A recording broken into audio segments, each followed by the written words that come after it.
il a effacé l'acte rédigé contre nous et disposition nous était contraire. Il a supprimé par les pouvoirs à la croix. Il a délié les principautés et les arts publics qui m'a livré en spectacle en triomphateur par la croix. Notre Père, nous reconnaissons combien nous avons un Dieu vivant d'éternité en éternité qui est Dieu. Et quand tu parles, c'est une parole de puissance. Voilà pourquoi tu as créé toutes choses, excepté l'homme, par la puissance de ta parole. Merci de l'Esprit qui habite en nous, qui est là pour ce ministère, qu'il nous conduise. Nous avons foi d'être écoutés au nom de Jésus-Christ. Amen.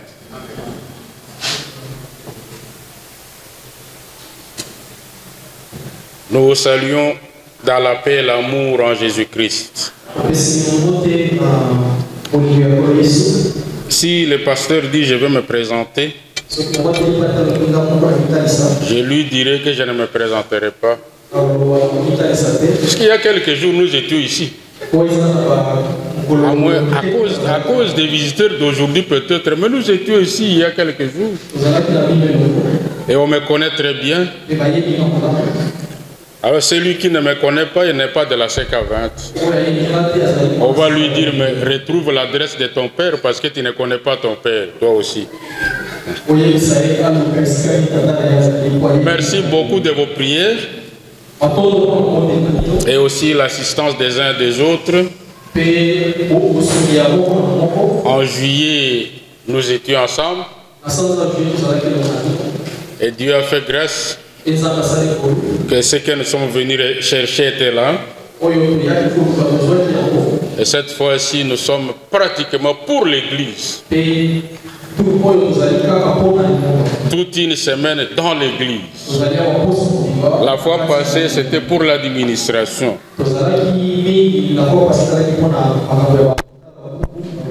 Mais cette fois-ci, c'est l'Église. Mes amis au bureau, c'était leur joie de vous transmettre leurs salutations. La plus grande salutation qui pèse beaucoup dans mon cœur, c'est de celle-là que j'aime beaucoup, qui a quitté sa famille à cause de moi. Et elle est avec moi, il vous a beaucoup salué. C'était hier soir, on a communiqué avec elle. Bien. Nous serons en français à Lingala, français Lingala. Alors, faites votre attention pour bien suivre ce que le lingalaphone va dire. Il y a quelques jours, on vient de fêter la nativité de notre Seigneur et Sauveur Jésus-Christ. Des fois, cette fête fait des contradictions pour les uns et les autres. Il y en a qui ne veulent pas y croire. Il y en a qui disent, mais vous avez trouvé le 25 décembre où? Moi, je leur accorde raison parce que jamais dans la Bible on a écrit 25 décembre. Des fois aussi, il faut accorder raison aux opposants. Si vous avez trouvé 25 décembre dans la Bible, dites-le moi. Alors si quelqu'un vous dit on n'a pas écrit 25 décembre dans la Bible, vous voulez le contredire, pourquoi? Ça n'y est plus dans la Bible. Mais c'est une convention dans l'Église. Nous nous sommes mis d'accord dès l'Église primitive que pour une telle date, parce qu'on n'a pas écrit, l'Esprit n'a pas mis dans le cœur des auteurs la date exacte, il n'y en a pas. Un homme comme Luc, un docteur, médecin, et puis un chercheur, mais l'esprit n'a pas mis dans sa tête la date exacte de cette naissance. Mais les hommes se sont mis d'accord. Et parce que la Bible dit si 2 ou 3 se mettent en accord, moi aussi je suis avec eux. Voilà pourquoi nous sommes d'accord aussi avec eux le 25 décembre. Oui, nous voulons célébrer la naissance. La Bible dit qu'il est né et de bonnes histoires, nous devons en parler.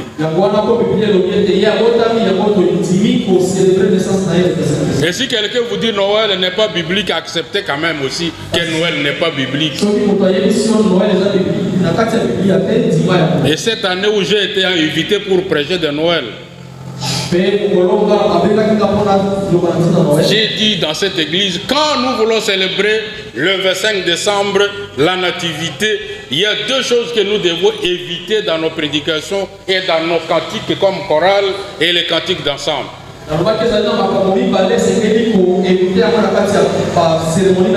C'est de faire vibrer les mots Noël.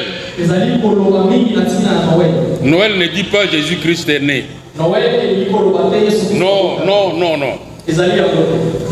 Et le 25 décembre, c'est une date conventionnelle.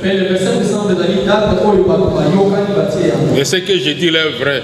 Même les grands théologiens du monde ne peuvent pas me contredire à base de ça. Mais en célébrant la naissance de Jésus, basons-nous de l'histoire biblique. Jean-Baptiste est venu. Il a annoncé, et c'est le dernier prophète qui est venu préparer le chemin pour rassembler tout ce que les autres prophètes ont dit. Et finalement il est né. Les mages sont venus, les bergers sont venus, et les anges ont annoncé.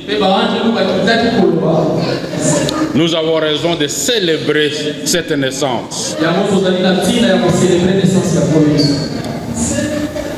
Mais aujourd'hui, nous ne sommes pas là-bas, nous rappelons seulement cette histoire-là.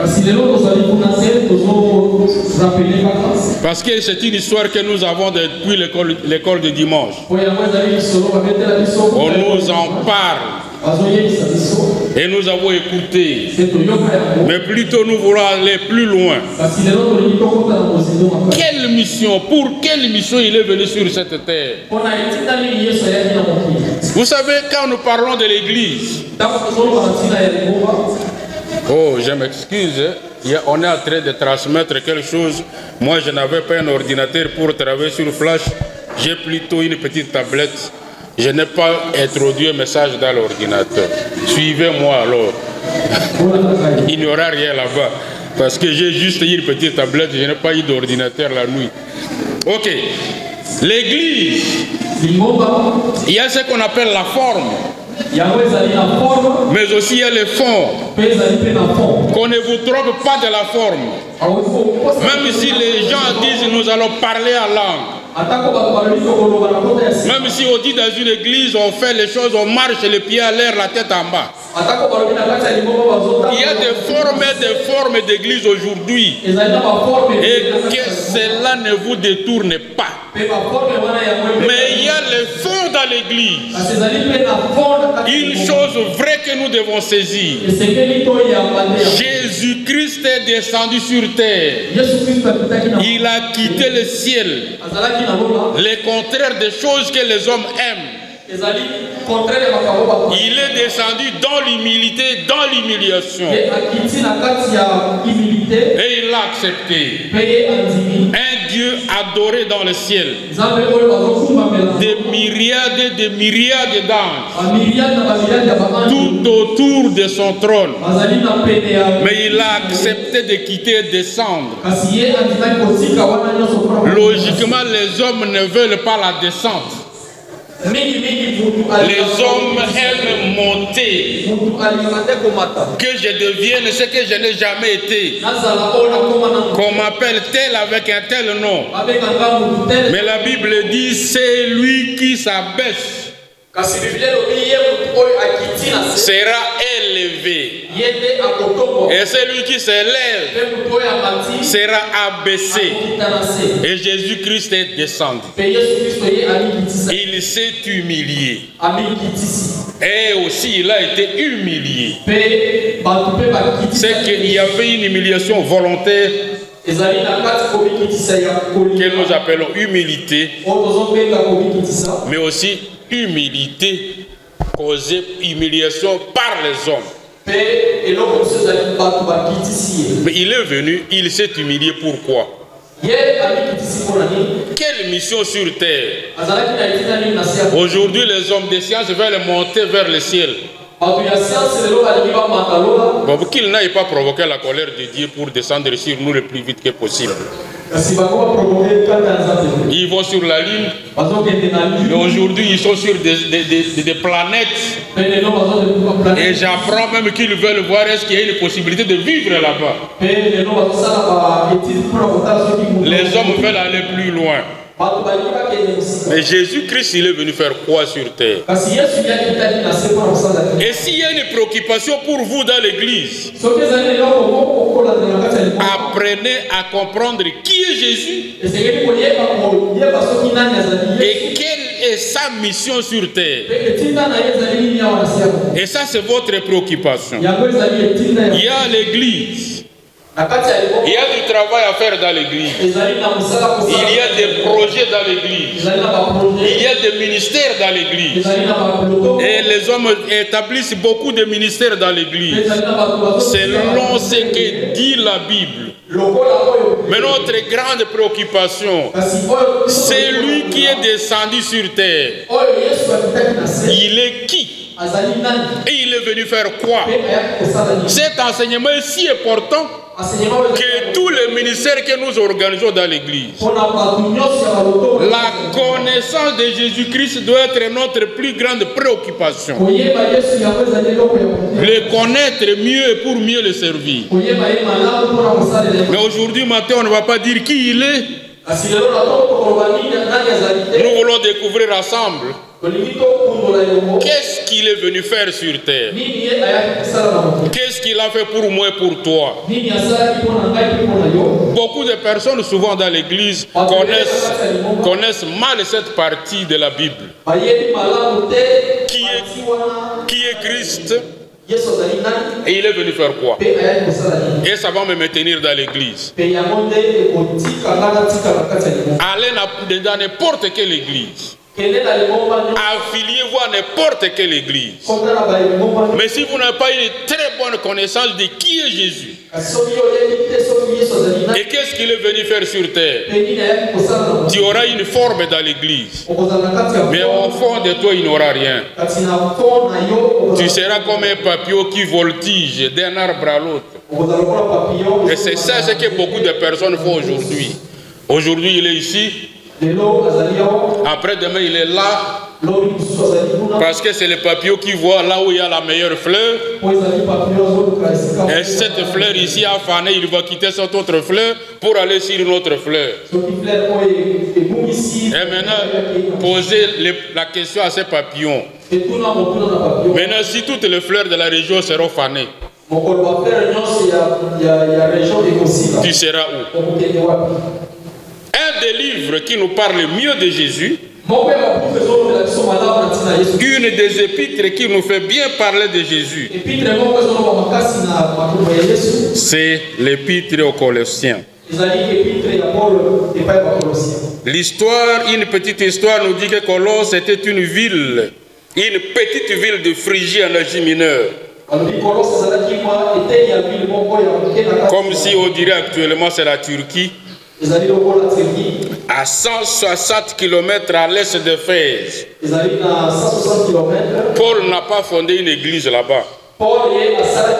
Il n'a même pas été là. Mais il était en contact avec quelqu'un qui était son disciple dans cette ville de Colosse. Cet homme s'appelait Epaphras. Et quand vous lisez ce livre, vous trouverez qu'il y a le nom comme Epaphras, un nom comme Archippe, qu'on suppose être le fils d'Épaphras. Mais Paul n'était pas là, il n'a même pas formé. Il a été informé de l'église de Philippe. Et dans une des informations, il a écouté qu'il y a eu des faux enseignants qui sont arrivés dans l'église d'Éphèse. Ils ont donné des enseignements qui n'étaient pas clairs autour de la Christologie. Maintenant, il veut rectifier les choses.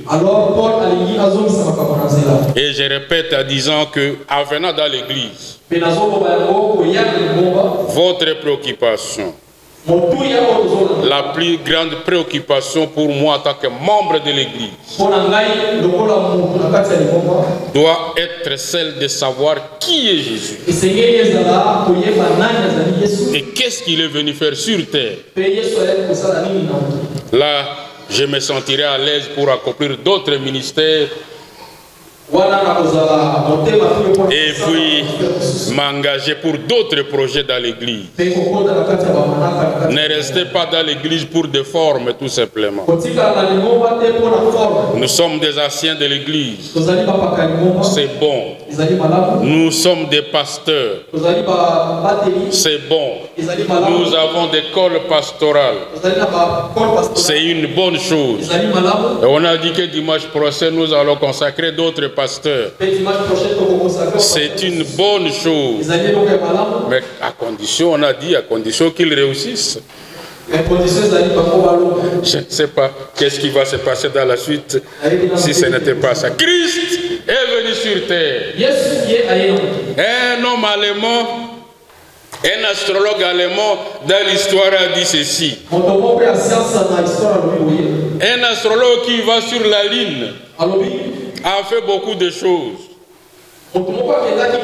Mais un autre est descendu du ciel. Et il a fait plus que celui qui est monté sur la Lune. Découvrons maintenant avec Paul le Colossien qu'est-ce que Christ est venu faire sur terre. Première mission. Colossiens chapitre 1er. Verset 14e. 13-14. Il nous a fait passer du royaume des ténèbres au royaume de lumière. Christ, quand il est descendu sur terre, il nous a délivrés. Comme si les Français, les Lingala diraient Akango Libiso. Comment tu comprends ça? Il nous a délivrés. Vous savez, la prison satanique existe. Et cette prison se fait comme si dans des blagues. Et le plus souvent, les hommes ne comprennent pas exactement qu'ils sont en prison. Apocalypse 12 dit il est descendu du ciel. Très fâché. Quand on l'a vécu, on l'a renversé du ciel, Satan est descendu très fâché. Et le ciel a proclamé ce jour-là. Le ciel a dit ceci. Heureux vous qui êtes dans le ciel. Réjouissez-vous. Mais malheur à vous qui êtes sur la terre, parce que le diable est descendu vers vous, plein de colère. Les gens qui vivent dans le péché semblent croire qu'ils sont dans de bonnes choses, dans de beaux divertissements. Et pourtant, c'est une prison. Il tient l'homme dans le péché pour lui croire que le péché est bon.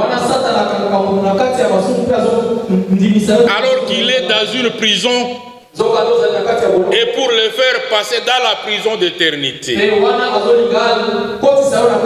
n'y avait aucune puissance sur terre pour délivrer l'homme de ses péchés. Les hommes ont essayé par leur religion. Ça n'a pas marché. Christ est descendu pour nous délivrer. Et je vous assure que le salut, c'est une délivrance. Pour nous faire sortir de ces milliers de dangers du royaume des ténèbres vers le royaume des lumières. Ça, c'est la première chose. Deuxièmement, premier chapitre, verset 14e. Nous avons à lui la rédemption. Ça, c'est une des missions importantes. Comment il nous a fait sortir de cette prison. Quand je vais vous parler de kidnapping, vous à Kinshasa, vous n'allez pas comprendre. Mais à l'Est, nous comprenons ça mieux. On sait comment on peut kidnapper les gens. 2014, au mois d'août, je faisais mon premier voyage en tant que suppléant résident dans le Kivu. Je devais aller de Goma, Bukavu, Uvira. Beaucoup de personnes m'avaient découragé, dit prends l'avion, on ne va pas par route. Mais j'ai dit, il y a des églises sur la route, je vais d'abord visiter ces églises, je dois aller par route. On dit, mais non, vous êtes un personnel important à la CECA, on va vous connaître, on va vous arrêter dans la brousse pour réclamer l'argent à la CECA-VET. J'ai dit, c'est bon, c'est important pour que j'aille là-bas, leur prêcher aussi l'évangile. Mais Dieu a fait grâce que je fasse un voyage et que je quitte Beni, Butembo, Goma, Bukavu, Uvira, et aller-retour. Et là, quand on kidnappe, vous êtes dans la brousse, on vous maltraite et on réclame ce qu'on doit réclamer.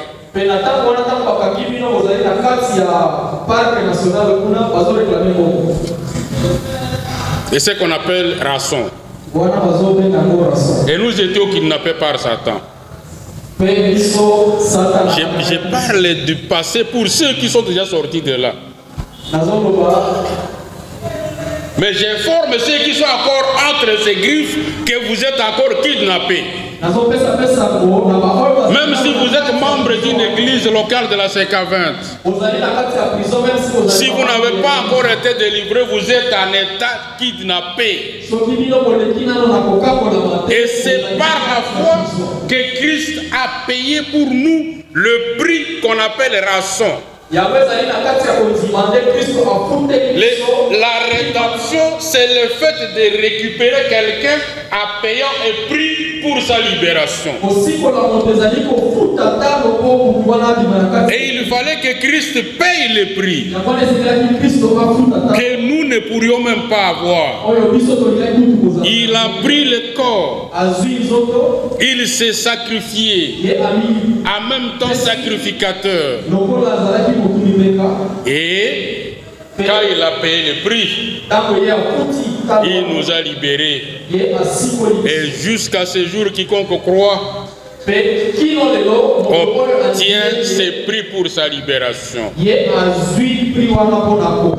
Mais la plus petite différence est que quand nous avons ces prix déjà payés, ce n'est pas parce que nous étions entre les mains de Satan, non.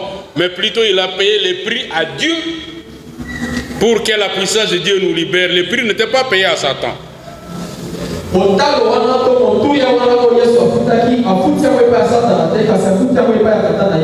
Jésus-Christ nous a délivrés. Il a payé le prix pour notre rédemption. Troisième chose, il nous accorde le pardon de nos péchés. Ça, c'est le premier chapitre, verset 14e. Nos péchés nous sont pardonnés. Les péchés effacés. Quatrième chose. Nous sommes au 2e chapitre. Le verset 13e. Christ nous a ressuscités. Sa parole dit là, vous étiez morts. Le péché, c'est une mort. Autrement dit, il nous coupe de la vie avec Dieu. Pour l'homme, la vie signifie être en connexion avec Dieu. Et le péché vient rompre cette relation avec Dieu. Toute personne qui a cette rupture avec Dieu, c'est comme un arbre déraciné de sa souche. Et cet arbre, naturellement, ne peut que sécher. Mais quand Christ est venu, quand il nous a délivrés, il a payé le prix de rédemption pour nous. Il a accordé le pardon de péché. Et il nous a ressuscités sur le plan spirituel. Maintenant, nous vivons avec lui. Cinquième chose qu'il a faite pour nous.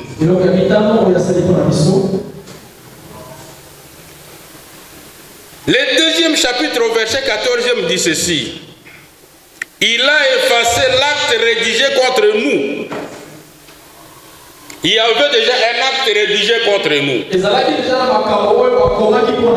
Si je le dis maintenant, c'est peut-être quelqu'un qui est dans la justice, un avocat, un juriste qui peut mieux comprendre ça.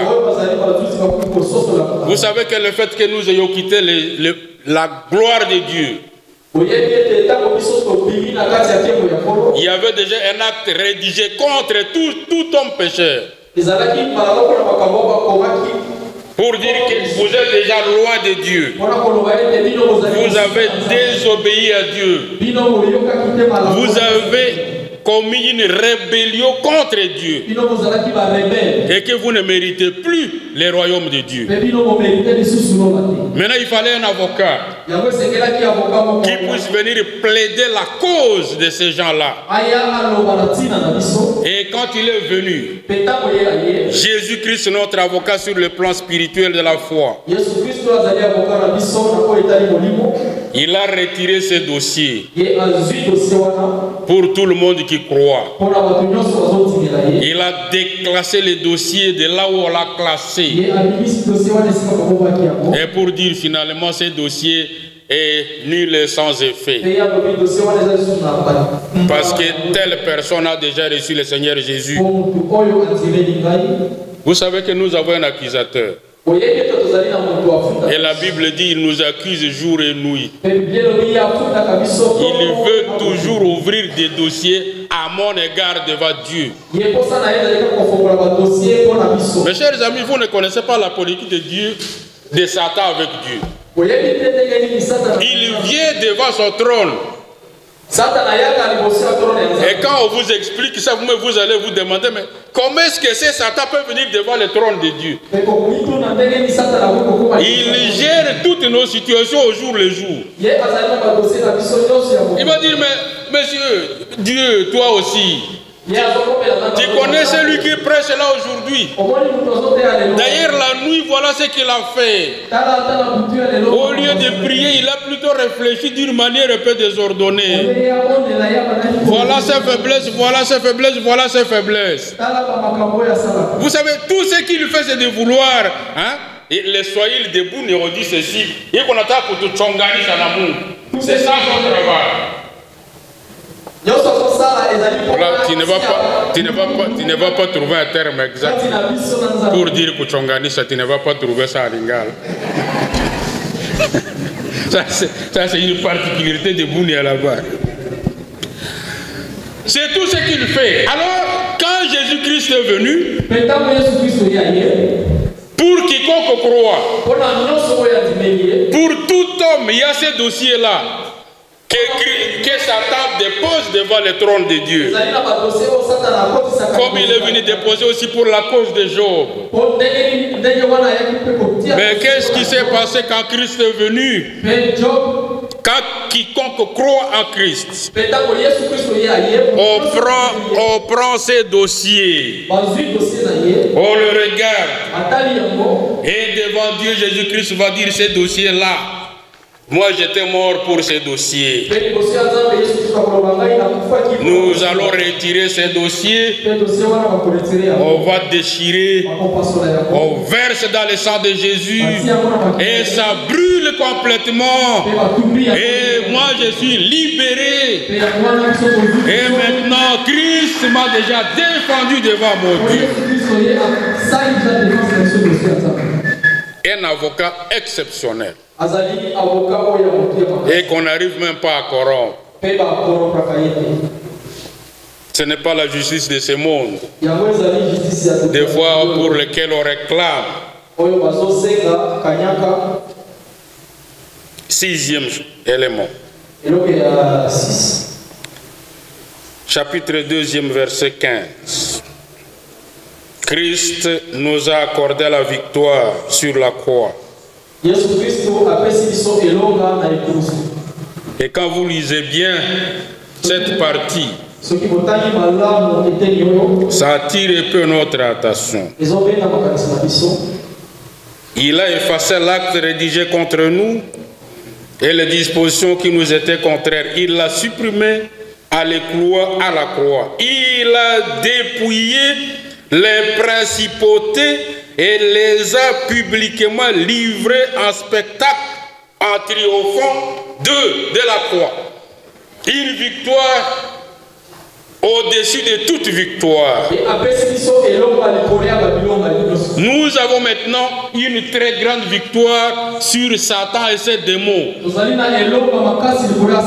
savez ce qu'il a fait? Quand vous lisez un peu le terme, je crois que Paul se situe à l'époque romaine où il y avait plusieurs jeux, il y avait des matchs, il y avait des box, il y avait ceci, et on pouvait avoir des victorieux qu'on devait féliciter. Et il est considéré que Christ est venu sur la terre. Les combats étaient durs entre son royaume et le royaume de Satan.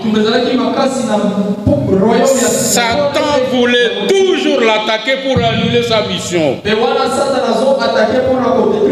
Imaginez-vous combien d'enfants ont perdu leur vie. Les enfants de 2 ans et aux environs de 2 ans ont perdu leur vie parce qu'on voulait chercher cet enfant et le tuer. Et ça a continué jusqu'à ce que sur la croix, et Satan pensait que c'était fini avec Jésus. Mais au contraire, la croix pour nous c'est une victoire. Et quand Paul écrit aux Colossiens, comprenez bien ce texte. Et ça aura une très grande importance pour vous, enfants de Dieu. Il les a publiquement livrés en spectacle. Quand nous on grandissait, comme des petits enfants, nous on allait s'entraîner dans la brousse. Il y a un combat qu'on appelle le combat corps à corps. Nous les jeunes gens de même âge, on se retrouve sur un bon espace, on est là où il n'y a plus de terre sèche, il n'y a pas de cailloux, on est sur l'herbe verte. On s'entraîne, on se tire corps à corps, vous prenez le pied de votre ami qui sera le plus fort et on le renverse. Quand vous imaginez la scène dont Paul parle, vous imaginez qu'il y avait un combat très fort entre Satan et Jésus-Christ qui est descendu sur terre. Mais la Bible dit, Christ les a livrés publiquement. Ils sont tombés, il les a renversés, ils ont échoué comme s'ils ont eu un échec spectaculaire devant le monde entier.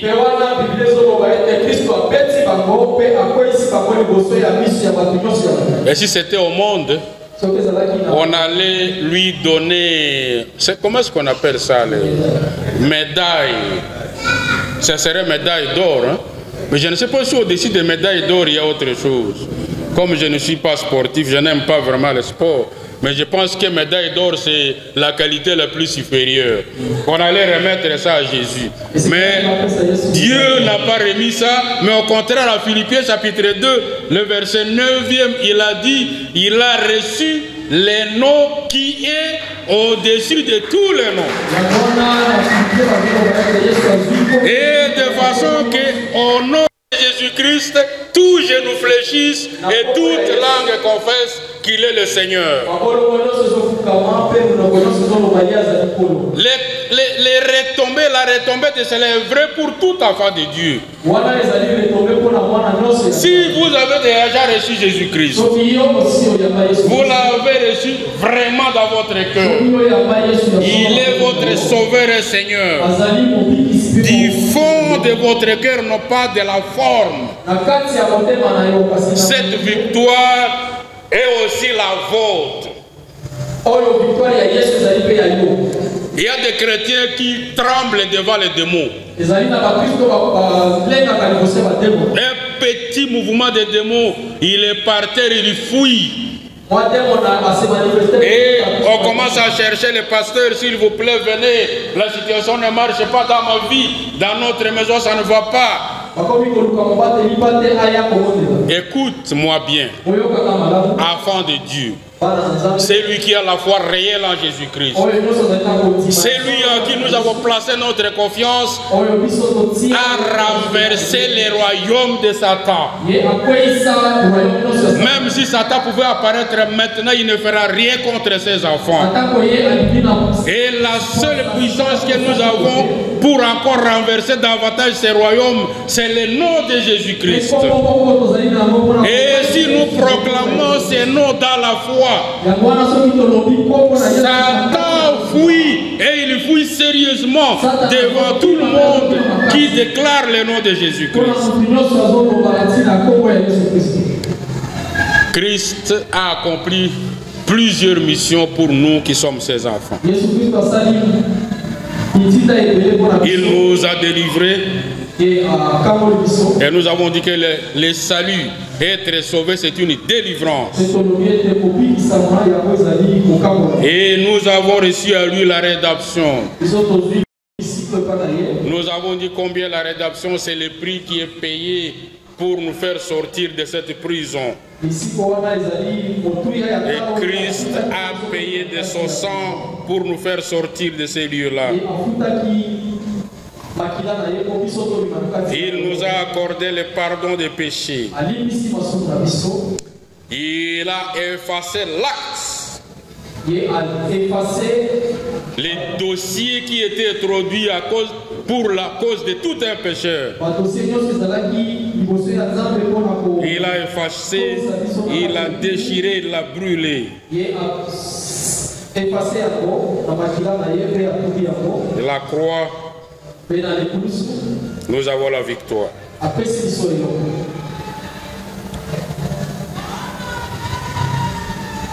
Et maintenant, tout est fait. Et dans Jean chapitre 19 verset 30, il dit tout est accompli. Mais comment est-ce que l'homme peut bénéficier de tout cela? Tout ce qui est demandé à l'homme pécheur, c'est de venir devant la croix de Jésus. Reconnaître que moi je suis un pécheur. Et que Dieu m'a aimé. Et que Dieu m'aime. Je reconnais franchement que je suis un pécheur. Et de descendre devant la croix de Jésus. Et dire, Seigneur, moi, le premier pécheur du monde, je viens sur cette croix reconnaître cet état de péché dans ma vie. Reconnaître que Christ est venu sur terre et il a fait tout cela pour moi. Et que je décide de le recevoir dans ma vie. Et la situation sera terminée. Et ce pécheur sera sauvé. Et il devient plus que vainqueur avec Jésus. Si une telle décision n'a pas encore été prise, si on est venu dans l'église par le baptême, par le ministère, par une ou une telle activité, nous devons savoir que c'est de la forme. Mais nous devons entrer dans le fond. Christ a fait et je vais me rabattre. Comme il s'est rabattu, je vais m'humilier devant sa croix pour recevoir le vrai salut. Mériter de ses actions pour moi et aussi mériter le ciel qu'il a préparé pour nous. Que la grâce de Dieu nous ouvre le cœur pour reconnaître cette vérité pour nous-mêmes.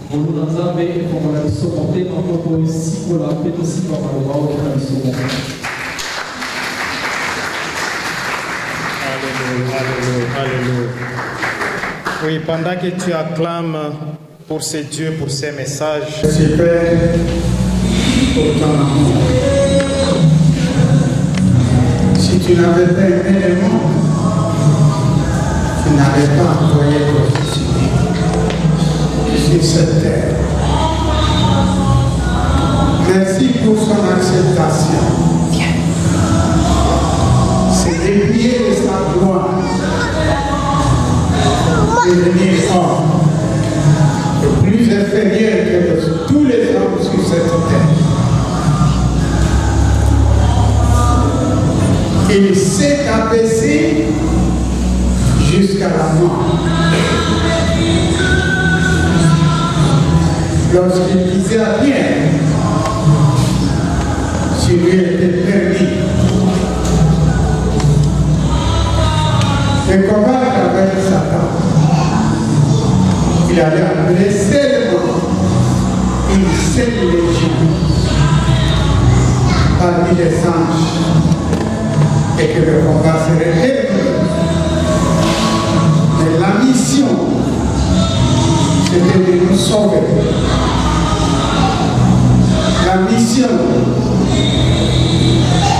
c'était d'humilier Satan et de le vaincre définitivement. Merci Jésus. Merci pour cette mission. Merci pour le fond de ce message. Bénis encore davantage nos serviteurs. Pendant ce séjour ici, qu'ils puissent nous nourrir. Et quand il sera de retour, qu'ils puissent fortifier notre église derrière aussi. Merci pour tout temps, toute personne qui a écouté cette parole. Le message s'est terminé par une question. Et à cette question, nous avons répondu tous oui. Nous espérons que ce jour-là, aucun de nous ne sera confondu. Parce que nous sommes reconnus aujourd'hui enfants de Dieu. Merci. Fais encore résonner ce message. Honneur, gloire, jamais et puissance. Tu as accepté pour nous une occasion pour te louer, t'écouter et prier. C'est une grâce laquelle nous n'avons jamais gloire à la terre. Nous voulons bien exprimer nos actions de grâce Merci d'avoir écouté nos prières. Merci de ta parole. Nous sentons combien tu as fait beaucoup de choses pour nous. Sois loué Jésus-Christ, le Seigneur des Seigneurs. Contrôle nos cœurs. Fais le check-in dans notre vie, afin que nous puissions remettre toute notre vie sous ta pouvoir. Les frères et sœurs ont quitté les préoccupations, ils sont venus d'abord devant ta face. Maintenant qu'ils vont quitter ces lieux pour retourner, nous croyons que tu les ramènes à toute sécurité dans leur maison et que ta paix va régner dans leur vie et dans leur maison et dans tous les services où tu les as appelés dans ces pays, dans ces mondes. Merci de répondre à toutes nos préoccupations. Tu nous connais du fond des cœurs, nous nous connaissons moins.